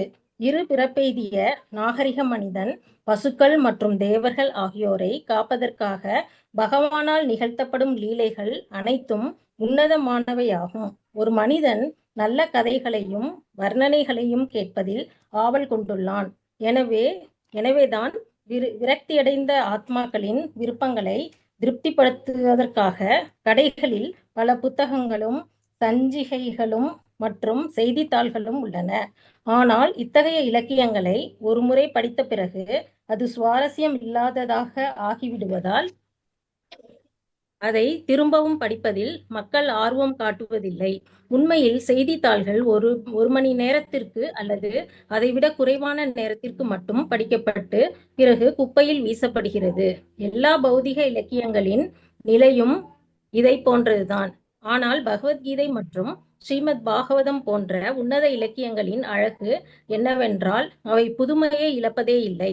கடந்த 5000 ஆண்டுகளாக நாகரிகமடைந்த மனிதர்களால் படிக்கப்பட்டு வருகின்றன என்ற போதிலும் அவை ரசமற்ற இலக்கியமாக மாறிவிடவில்லை. அவை கற்றறிந்த பண்டிதர்களுக்கும் பக்தர்களுக்கும் என்றென்றும் புதுமையாகவே விளங்குகின்றன. பகவத்கீதை மற்றும் ஸ்ரீமத் பாகவதத்தின் ஸ்லோகங்கள் தினந்தோறும் படிக்கப்பட்ட போதிலும் விதுரரை போன்ற பக்தர்களுக்கு அவை திகட்டுவதே இல்லை. மைத்ரேயரை சந்திப்பதற்கு முன் விதுரர் பகவானின் லீலைகளை பன்முறை கேட்டிருக்க கூடும் என்ற போதிலும் அவருக்கு திகட்டல் ஏற்படவே இல்லை என்பதால் அவற்றை திரும்பவும் கேட்க விரும்பினார். இதுவே பகவானுடைய பெருமைக்குரிய லீலைகளின் உன்னத தன்மையாகும். ஹரே கிருஷ்ணா. தேங்க்யூ மாதாஜி. தேங்க்யூ மாதாஜி. ஹரே கிருஷ்ணா. பெரிய பொருளுரை ரொம்ப பொறுமையா அழகா படிச்சீங்க. தேங்க்யூ மாதாஜி. தேங்க்யூ. இங்க முதல்ல பிரபுபாதர் என்ன சொல்றாரு அப்படின்னா ஆன்மீக குருடைய முக்கியத்துவத்தை சொல்றாரு. எல்லாருக்கும் ஒரு அப்பா அம்மா இருக்காங்க இல்லையா? அன்னையர் தினம் எல்லாம் போட்டீங்க. ஒரு தினமும் நமக்கு கிடையாது. அன்னையர் தினம், தந்தையர் தினம், அப்புறம் என்னது இன்னும் நிறைய தினங்கள்லாம் வருது. ஆசிரியர் தினம், அதுக்கப்புறம் மகளிர் தினம். ஒரு தினமும் நமக்கு கிடையாது. நமக்கு என்ன தினம் இருக்கு அப்படின்னாக்கா ஜென்மாஷ்டமி, ராதாஷ்டமி, கௌர பூர்ணிமா, நரசிம்ம சதுர்தசி, வராக துவாதசி, இந்த தினங்கள் தான் நம்ம கொண்டாட வேண்டிய தினங்கள். ஆச்சாரியர்களுடைய அவதார தினங்கள், அவங்களுடைய திரோபாவம், அவங்களுடைய மறைவு நாட்கள், இதெல்லாம் தான் நம்ம கொண்டாட வேண்டிய தினங்கள். இது கொண்டாடினா உடல் உணர்வுல இருந்து வெளியில வரலாம். இல்லைன்னா நான் பெண், நான் ஆண், நான் இன்னார், நான் இன்ன சமூகத்தை சேர்ந்தவன், நான் தமிழ், நான் இங்கிலீஷ்காரன், ஸோ இப்படியே நம்ம இருந்தோம் அப்படின்னா உடல் உணர்வுல இருந்து நம்மளால வெளியில வரவே முடியாது. தயவுசெய்து இந்த போஸ்ட் எல்லாம் போடாதீங்க. அன்னையர் தினம்லாம் நமக்கு தேவையே கிடையாது. ஸோ இதெல்லாம் நமக்கு நம்மளுடைய ஆன்மீக வாழ்க்கைக்கு எதுக்கும் சம்மந்தமே கிடையாது. அந்த ஒரு போஸ்ட் நல்லா இருந்தது. 7 தாய் இருக்காங்க அப்படின்னு போட்டிருந்தாங்க. அது நல்லா இருந்தது. மற்றபடி சாதாரணமா போட்டதுலாம் நமக்கு தேவையே கிடையாது. தேவையில்லாத விஷயங்கள். ஸோ அப்ப நம்மளுடைய ஆன்மீக குரு அப்படிங்கிறவர் யார்? எதுக்காக ஒருத்தரை நம்ம ஆன்மீக குருவா ஏத்துக்கணும்? ஆன்மீக குருவுடைய வேலை என்ன? நம்மளுடைய வாழ்க்கையில ஆன்மீக குருவுக்கு என்ன ரோல்? அவருடைய பங்களிப்பு என்ன? வேலைன்னு சொல்றத விட பங்களிப்புன்னு வச்சுக்கலாம். சோ நரோத்தமதாஸ் தாக்கூரார் சொல்றாரு, शकुदानो दिलो जे जन्मे जन्मे प्रभु से दिव्य ज्ञान हृदय प्रकाशितो प्रेम भक्ति जाहते अविद्या विनाश जाते वेदे गाय जखर चरितो டெய்லி பாடுறோம். ஸ்ரீ குரு சரணா பத்மா கேவல பகதி சத்மா அப்படின்னு நரோத்தமதாஸ் தாக்கூரோட இந்த கீர்த்தனையை டெய்லி பாடுறோம். இதுல என்ன அர்த்தம்? சக்ஷுதான் தில்லோஜே, ஆன்மீக குரு எனக்கு என்ன கொடுக்கிறார்? ஆன்மீக கண்களை கொடுக்கிறார். சக்ஷு அப்படின்னா பார்வை, ஆன்மீக பார்வை எனக்கு கொடுக்கிறார். ஜென்மே ஜென்மே பிரபுசே, அவர் வந்து இந்த பிறவியில மட்டும் எனக்கு குரு கிடையாது. நான் எத்தனை பிறவி எடுத்தாலும் அவர் தான் எனக்கு குரு. ஆனா யார் மாறிடுவா? அப்பா அம்மா மாறிடுவாங்க. இது நம்ம வந்து பல இடங்கள்ல பார்க்கலாம். சோ ஒரு சமயத்துல சித்திரகேத்து மகாராஜனுக்கு குழந்தை கிடையாது. இந்த லீலை கேட்டிருக்கீங்களா? சித்திரகேத்து மகாராஜனுடைய லீலை கேட்டிருக்கீங்களா? எஸ் மாதாஜி. அவருக்கு 1,00,000 மனைவிகள், குழந்தை கிடையாது. அப்போ அங்கிர மகரிஷி அங்க வராரு. அவர்கிட்ட இவர் ஆத்ம ஞானத்தை பத்தி கேட்கல, ரொம்ப வருத்தமா இருக்கார். அங்கிர மகரிஷி பாக்குறார், எதுக்குப்பா இவ்வளவு சோகமா இருக்க அப்படின்னு கேட்டார். உடனே என்ன சொல்றாரு, குழந்தையே கிடையாது, என்னுடைய நாட்டுல எல்லாமே நல்லா இருக்கு, எனக்கு குழந்தை மட்டும் கிடையாது. சரி, இப்பெல்லாம் ஆத்ம ஞானத்தை சொன்னா மண்டையில ஏறாது அப்படின்னு சொல்லிட்டு, சரி உனக்கு என்ன வேணும்? எனக்கு ஒரு குழந்தை இருந்தா போதும், வேற ஒண்ணுமே எனக்கு வேண்டாம், தான் எனக்கு ஒரே வருத்தம், அது இருந்துதான் ரொம்ப சந்தோஷமா இருப்பேங்கிறார். உடனே அவர் சொல்றாரு, சரி உனக்கு ஒரு குழந்தை பிறக்கும், ஆனா அதுதான் உன்னுடைய துன்பத்துக்கும் இன்பத்துக்கும் காரணமா இருக்கும், ஹர்ஷசோகன் பேரு வை அப்படின்னு சொல்லிட்டு போயிடுறார். அப்போ குழந்தையும் பிறக்குது அந்த ராணிக்கு. அப்போ குழந்தை நாளொரு மேனியும் பொழுதொரு வண்ணமுமாக அழகாக வளர்ந்து வருகிறான். இப்போ அவனுடைய சிரிப்பு, அந்த பேச்சு, இதுலெல்லாம் அரசனும் அந்த அரசியும் ரொம்ப சந்தோஷப்பட்டு அந்த குழந்தைய அப்படி வச்சு கொண்டாடிட்டு இருக்காங்க. நாட்டு மக்களே எல்லாரும் கொண்டாடுறாங்க. அப்ப மீதி இருக்கிற இவ்வளோ ராணிகள் இருக்காங்களே, அவங்களுக்கு எல்லாம் பொறாம. ஏன்னா 1,00,000 மனைவிகள், இந்த ஒரு ராணிகிட்ட மட்டும்தான் இப்ப வந்து ஆசையா இருக்க. மத்த எல்லாருக்கும் பொறாம வந்து எல்லாரும் ஒரு மாநாடு போட்டு என்ன முடிவு பண்றாங்க, எப்ப இந்த குழந்தை வந்ததோ அப்பையிலேருந்து மன்னர் நம்மள கண்டுக்கிறதே கிடையாது, அதனால இந்த குழந்தைய நம்ம கொன்னுடலாம் அப்படின்னு சொல்லிட்டு விஷம் வச்சு அந்த குழந்தைய கொன்னுடுறாங்க. கொன்னதுக்கு அப்புறம் அது பெரிய ஸ்டோரி இப்படி போகுது. அதுக்கப்புறம் திரும்ப வந்து நாரதரும் அங்கிரரும் அங்க வர்றாங்க. வந்த உடனே திரும்ப இவர் அழறத பார்த்துட்டு என்ன ஆச்சு அப்படின்னு கேட்குறாங்க. இந்த மாதிரி ஆயிப்போச்சு அப்படின்னு உடனே, இப்போ உனக்கு என்ன வேணும்? அந்த குழந்தை எனக்கு உயிரோட வரணும் அப்படிங்கிற. சரி அவ்வளவுதானே அப்படின்னு சொல்லி அந்த குழந்தைக்கு உயிர் கொடுத்து அந்த ஆத்மா பேசுது. அந்த ஆத்மா வந்து என்ன பேசுது, யார் நீங்க? எந்த பிறவில எனக்கு அப்பா அம்மா? நான் எத்தனையோ பிறவி எடுத்திருக்கேன், பறவையா இருந்திருக்கேன், மிருகமா இருந்திருக்கேன், எத்தனையோ பிறவிகள் எடுத்திருக்கேன், எந்த பிறவில நீங்க எனக்கு அப்பா அம்மா? அப்பதான் இவருக்கு புரியுது, ஆஹா இது தற்காலிகமான ஒரு உறவு அப்படின்னு. அது மாதிரிதான் நமக்கும். அதுக்காக அப்பா அம்மாவெல்லாம் நம்ம வந்து நீங்கெல்லாம் தற்காலிகமானவர்கள் அப்படின்லாம் சொல்லணும்னு அவசியம் கிடையாது. புரிஞ்சுக்கணும், நம்ம எல்லா பௌதிக உறவுகளும் இந்த உலகத்துல தற்காலிகமானதுதான். கணவன் மனைவி உறவு வேணா சொல்லலாம், வைகுண்டத்திலையும் கணவன் மனைவியா இருக்கிறதுக்கு வாய்ப்பு இருக்கு. அந்த அளவுக்கு மனம் ஒத்து இருந்தாங்க அப்படின்னா பேரெல்லாம் பிச்சுக்கிட்டு ஓடுறதுக்கு தான் ரெடியா இருக்காங்க. யாரும் வந்து வைகுண்டம் வரைக்கும் போய் சேர்ந்து வாழ்வாங்களான்னு தெரியாது. ஆனா நமக்கு அந்த கிராட்டிடியூட் இருக்கணும். பகவான் என்னுடைய பங்கு கொடுத்திருக்காரு, இவங்கதான் என்னுடைய பங்கு. சோ அதனால அதை நம்ம உணரணும். ஆக ஆன்மீக குரு அப்படிங்கிறவர் நாம பகவானை அடையிற வரைக்கும் நம்ம கூடவே வரக்கூடியவர், நம்மளை வழிநடத்தி போகக்கூடியவர். முதல் ஸ்லோகத்துல ஒரு பொருளுரையில படிச்சோம், குரு வந்து சைத்திய குருவா இதயத்துல இருக்கார் அப்படின்னு சொல்லி பார்த்தோம்.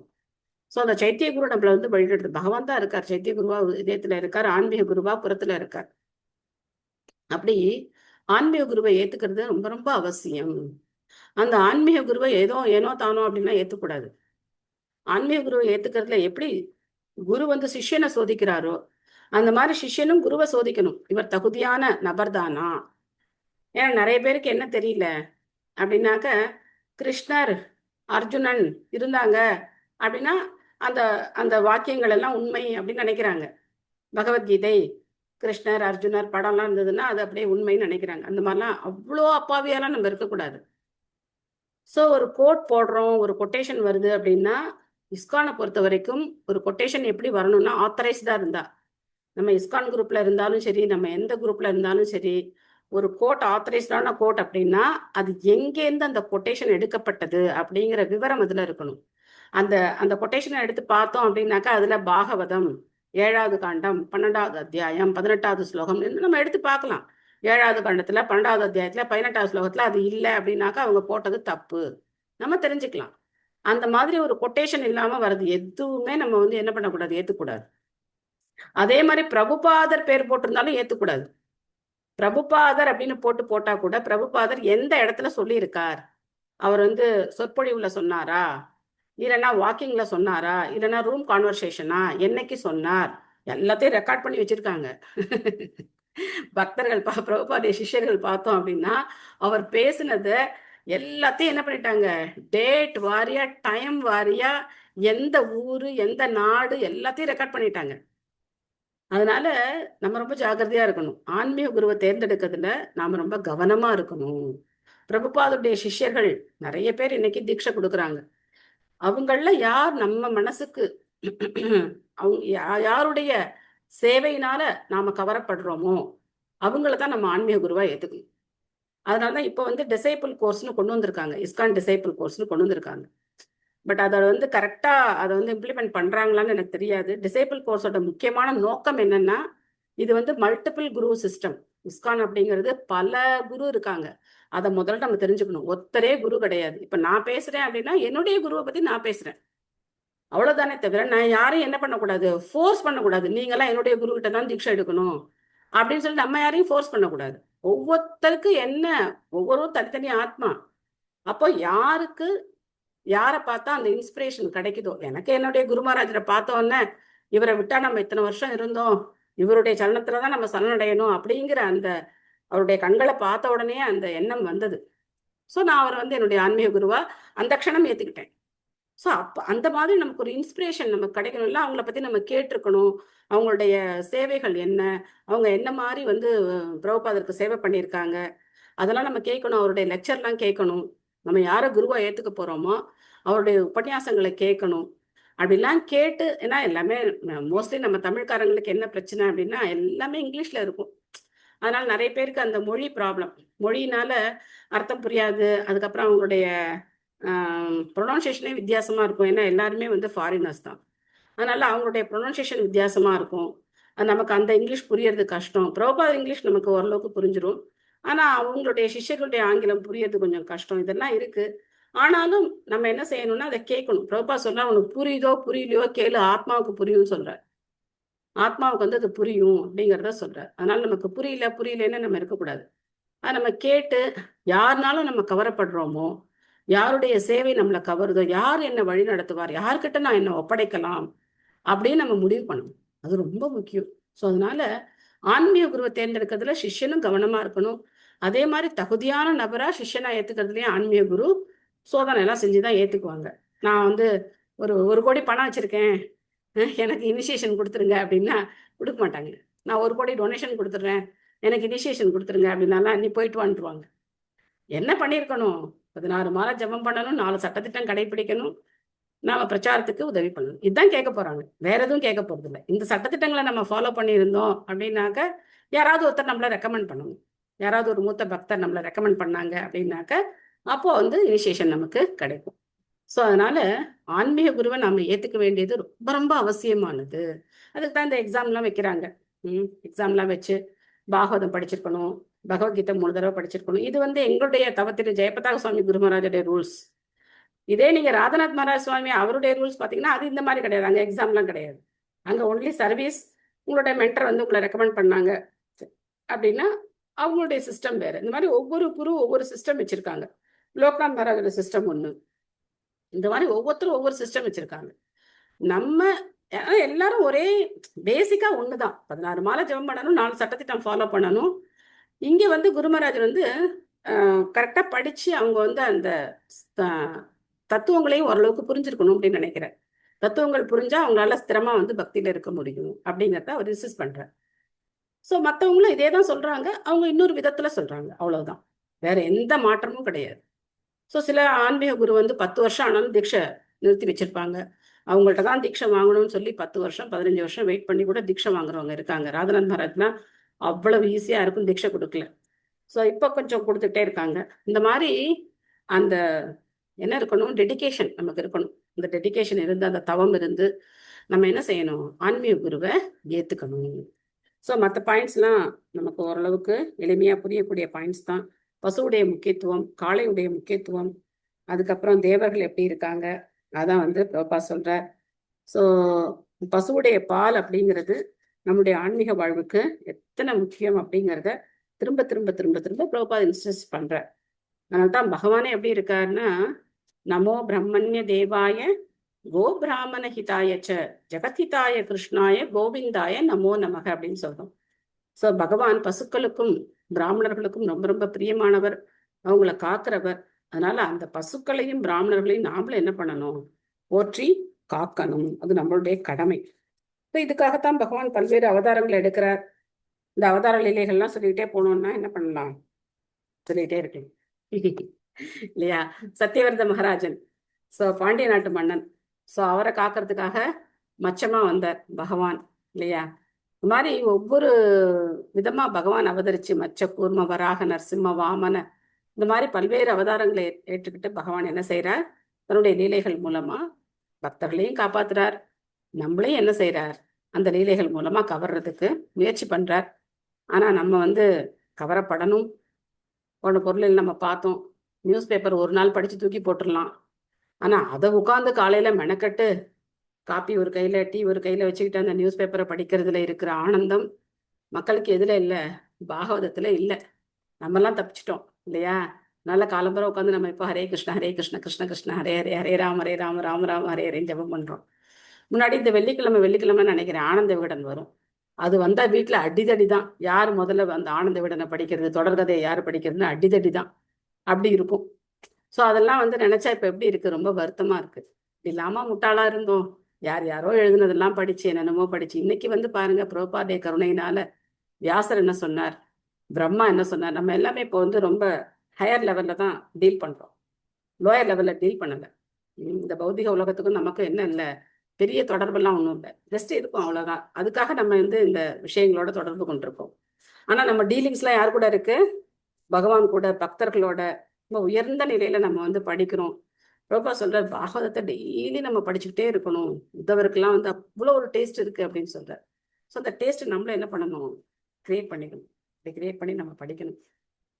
ஸோ இன்னைக்கு படிக்க வாய்ப்பு கிடைக்காதவங்க நாளைக்கு கண்டிப்பா படிக்கலாம். யாரும் வருத்தப்பட வேண்டாம். ஏன்னா நேரம் அப்படிதான் இருக்கு. அதனால எல்லாரையும் படிக்க வைக்க முடியல, தப்பா எடுத்துக்காதீங்க. உங்களுக்கு ஏதாவது கேள்விகள் ஏதாவது இருக்கா? உங்க கருத்துக்கள்? மாதாஜி, ஒவ்வொரு பிறப்புலையும் ஆன்மீக குரு நமக்கு தொடர்ந்து எப்படி மாதாஜி வர முடியும்? நமக்கு அடுத்த பிறவி நமக்கு எப்படி அந்த ஆன்மீக குரு நமக்கு அடுத்த பிறவியில நம்ம வழி நடத்துவாங்க மாதாஜி? பல விதத்துல வரலாம் மாதாஜி. ஆன்மீக குரு அதே உருவத்துல வருவார்னு கிடையாது. எப்படி வேணா நம்மள கரை சேர்க்கலாம். ஸோ அதனால பிரபுபாதர் என்ன சொல்றாருன்னா, இந்த பிறவியிலேயே நீங்க பகவான் அடையறதுக்கு உதவி அந்த முயற்சியில நீங்க இருங்க. அதான் ஜென்ம ஜென்ம பிரபு செய்து சொல்லியிருக்காங்களே, நான் அடுத்த பிறவியில இந்த பிறவியில நான் இனிஷியேஷன் வாங்கிட்டேன், அடுத்த பிறவியில நான் ஃபாலோ பண்ணிக்கிறேன். அதான் நீங்க தான் அடுத்த பிறவிலையும் வரப்போறீங்களே. ஸோ அதுவும் பர்டிகுலரா எங்க குருமராஜ் சொல்றாராம். எங்க குருமராஜ் பிரபுபாட்ட சொன்னாராம், நீங்க தான் எனக்கு ஜென்ம ஜென்மத்துக்கும் குரு அப்படின்னு சொல்லும்போது பிரபுபா சொன்னாராம், நான் ஏன் அடுத்து இன்னொரு பிறவி எடுக்கணும்னு எதிர்பார்க்கிறேன், இந்த பிறவிலே நீ பகவான்கிட்ட போகணும்னு முயற்சி பண்ணு அப்படின்னு சொன்னாராம். அது எவ்வளவு பெரிய ஒரு உபதேசம் பாருங்க. ஸோ அவர் வருவார். ஆனா நாம என்ன பண்ணக்கூடாது? சரி, நான் இந்த வருஷம் இந்த பிறவியில நான் இனிஷியேஷன் வாங்கிட்டேன், அடுத்த பிறவிலேருந்து 16 மாலை ஜெபம் பண்றேன், இப்போ ஸ்டார்ட் பண்ணிட்டேன், அடுத்த பிறவி இப்போ நான் என்ன பண்ணிக்கிறேன், இனிஷியேஷன் தான் வாங்கிட்டேன்ல, நான் பாட்டுக்கு என்னுடைய வேலையை பார்க்குறேன், அப்படி நம்ம இருக்கக்கூடாது. அந்த தீட்சை வாங்கிட்டோம் அப்படின்னாக்க நம்முடைய கடமையை நம்ம உணர்ந்து இந்த பிறவிலே நம்ம பகவான் அடையறதுக்கு உண்டான வழியை பார்க்கணும். குரு எந்த வழியில வேணா நம்மள ரெஸ்கியூ பண்ணலாம். இப்படித்தான் வருவார் அப்படின்னு கிடையாது. எந்த வழியில வேணா நம்மள காப்பாத்தலாம். ஓகேவா மாதாஜி? சக்ஷுதான் சொல்லுங்க மாதாஜி. சக்ஷுதான் ஜென்ம ஜென்ம அந்த மீனிங் சொல்லுங்க. அதான் ஆன்மீக குரு நமக்கு ஆன்மீக பார்வையை கொடுக்கிறார். ஆன்மீக பார்வையை கொடுத்து நம்மளுடைய பௌதிக பார்வை அப்படிங்கிறது மாறி போகுது இல்லையா? இப்போ உலக நடப்பை நம்ம பார்க்கும்போது நம்ம யாருக்காவது சப்போர்ட் பண்ணுவோம், இல்லை இது சரி அது தப்பு அப்படி ஏதாவது நியாயம் பேசுவோம். இப்பெல்லாம் நமக்கு என்ன தோணுது, பகவானுடைய கருணை இல்லாம இந்த உலகத்துல எதுவுமே நடக்காது, எல்லாமே பகவானுடைய ஏற்பாடு தான், நான் கண்ட்ரோலர் கிடையாது. இதுதான் ஆன்மீக பார்வைன்னா அதுதான் ஆன்மீக பார்வை. நான் யாரையும் கட்டுப்படுத்த போறது கிடையாது, என்னால எதுவும் நடக்க போறது கிடையாது. என்னுடைய கடமை என்ன? நான் ஜபம் பண்ணணும். என்னுடைய சாதனா பக்தி, வைதி பக்தி நம்ம பார்த்தோம், அதை நம்ம பயிற்சி பண்ணணும். இதுதான் நம்மளுடைய கடமை. அதை நம்ம பண்ணிட்டு போயிட்டே இருக்க வேண்டியதுதான். ஜென்ம ஜென்ம பிரபு செய் அப்படின்னாக்க ஒரு பிறவியிலும் அவரே என்னுடைய குரு, அவரே என்னுடைய ஆன்மீக குரு. ஸோ அதுக்காக அவர் பிறவியா எடுத்து என்னை காப்பாற்ற வரணும் அப்படின்னு நம்ம எதிர்பார்க்க கூடாது. ஆனா வருவார்.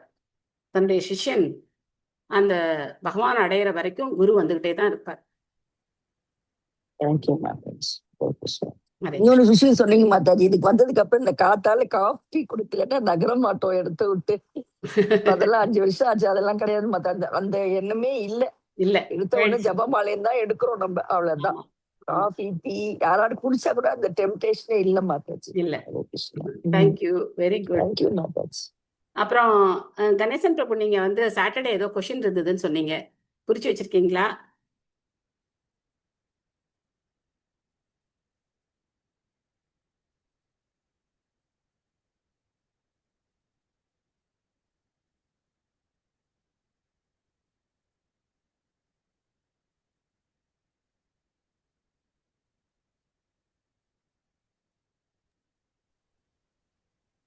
வேற யாருக்காவது ஏதாவது கேள்வி இருக்கா?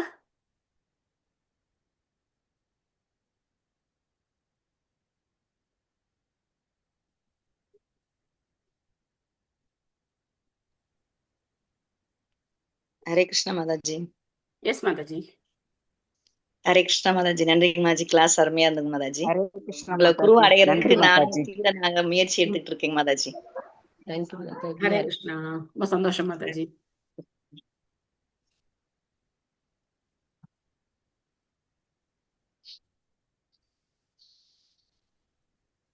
எல்லாரும் ஆசைப்படணும். நம்ம ஆசைப்படுறதுல தப்பே கிடையாது. ஆசைப்பட்டா என்ன ஆயிடுமோன்னு நினைக்காதீங்க. கண்டிப்பா நம்ம வந்து அந்த விருப்பம் நமக்கு இருக்கணும். நிச்சயம் எடுத்துட்டு இருக்கோங்க Mataji. Hare Krishna. Hare Krishna. So, Hare Krishna. Hare Krishna Mataji. Hare Krishna. Sunday class ரொம்ப அருமையா இருந்தங்க மாதாஜி. ஹரே கிருஷ்ணா. ஹரே கிருஷ்ணா. தேங்க்யூ. ஹரே கிருஷ்ணா சொல்லு. ஹரே கிருஷ்ணா சொல்லு. Hare Krishna Mataji. Hare Krishna. Hare Krishna Mataji. Thank you Mataji. Thank you.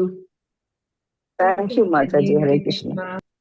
Thank you Mataji. Hare Krishna Mataji. Hare Krishna. Hare Krishna. Hare Krishna. நன்றி Mataji. Hare Krishna Mataji. Thank you. Hare Krishna Mataji. Thank you Mataji. Thank you. நன்றி. Hare Krishna Mataji. Thank you. Thank you. Mataji. Hare Krishna Mataji. Thank you Mataji.